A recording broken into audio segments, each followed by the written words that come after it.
আমরা বিজেপিকে চাইছি। বিজেপি একটা ভালো কাজ করছে। ওর কাছে সবথেকে আগে দেশ, তারপরে পরিবার ও পার্টি, অন্য কিছু। ও আগে দেশকে ভালোবাসে, দেশের হিতে কাজ করে, সেই কারণে সবারই জন্য কাজ করে, সেই কারণে বিজেপিকে আমরা চাই। তৃণমূল এত ভাতা দিচ্ছে, ওইগুলো তো বেকার ভাতা, ওইগুলো তো মনকে ঘুরিয়ে রাখার জন্য, যাতে মানুষ বিদ্যুতে না আসে, সেই জন্য ওইগুলো সেই লোভ দিয়ে রেখে দিয়েছে। আর ভাতাতে কি আর মানুষের জীবন চলে? যুব ভাতা থেকে আর মানুষ যুবকদের হবে? চাকরি না নাই দিয়ে ভাতা দিয়ে ছেড়ে দিচ্ছে।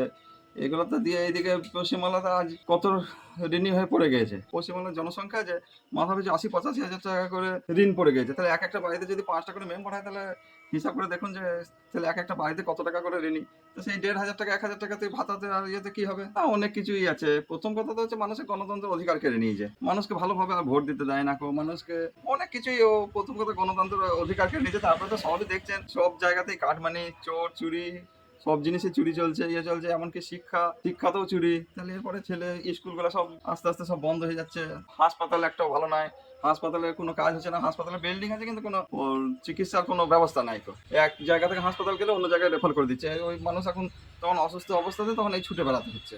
একটা হাসপাতালে নিয়ে গিয়ে ভর্তি করে কোনো নিশ্চিন্তা না যে এখানে এনেছি, এবারে সুস্থ হয়ে বাড়ি নিয়ে যাবো।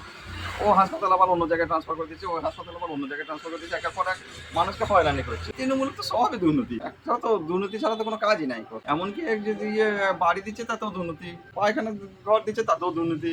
আর তারপর তার চারিদিকে আছে বালি, কয়লা, পাথর, ওসব তো দুর্নীতি, তো বড় বড় দুর্নীতি। এগুলো তো